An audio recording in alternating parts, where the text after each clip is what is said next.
Every morning, before the sun stretched its golden arms across the sleepy roofs of Kijani village, Amara would sweep the dusty path outside her small yellow clay home, tie her vibrant Ankara scarf, and begin preparing meals for the hungry, just like her late mother had taught her, but among the quiet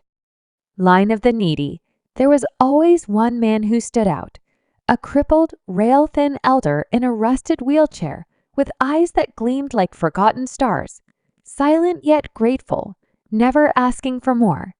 than the plate she offered until one day, without warning, he looked up from his steaming jollof rice, his voice cracking through the heavy morning air, and whispered, "I'm a billionaire." Amara blinked, unsure if she had heard correctly, thinking perhaps the sun was playing tricks on her, or the old man had finally lost his mind from hunger. But when he calmly pulled out a faded leather pouch and handed her a card with a crest she'd only ever seen on television, her knees buckled and she gripped the table for support.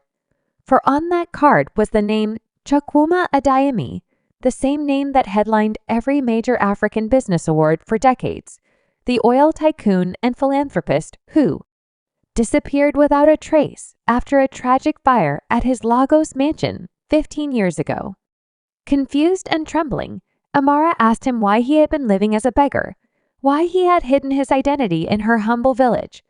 why someone of such immense power and wealth had allowed flies to bite his legs and slept beneath leaking tarps in the rainy season, and with eyes full of both pain and peace, he told her a story no one would believe of betrayal by those closest to him, of a bodyguard who set the fire for a promised cut, of corruption that reached the police who declared him dead without a body, and of his decision, once escaping the inferno, to live among the people, to see the world from below the ivory towers, to find out who still remembered kindness when wealth and prestige weren't part of the equation.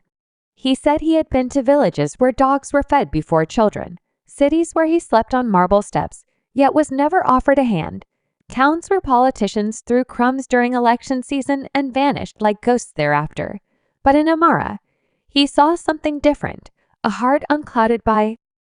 greed, a soul that cooked with care and served with dignity, who never asked why he didn't speak, who didn't post pictures online for clout or seek applause, and in that rarest of human gems, he found the will to reveal himself. Still half convinced it was all a tale, Amara followed him the next day when he asked her to accompany him to the city. They boarded a dusty old bus to Abuja,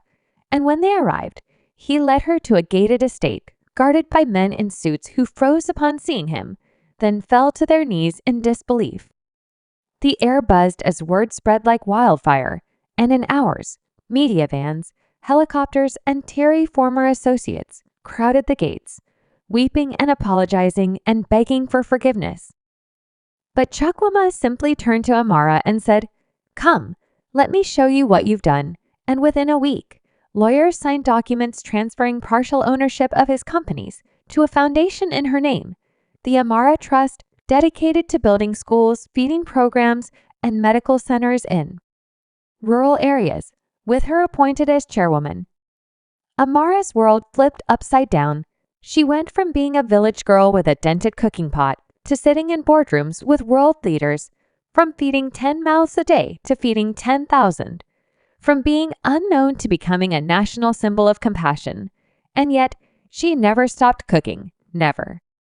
Stopped showing up each dawn at her old home to prepare meals for the needy. For she said, if kindness changes when fortune arrives, it was never kindness to begin with.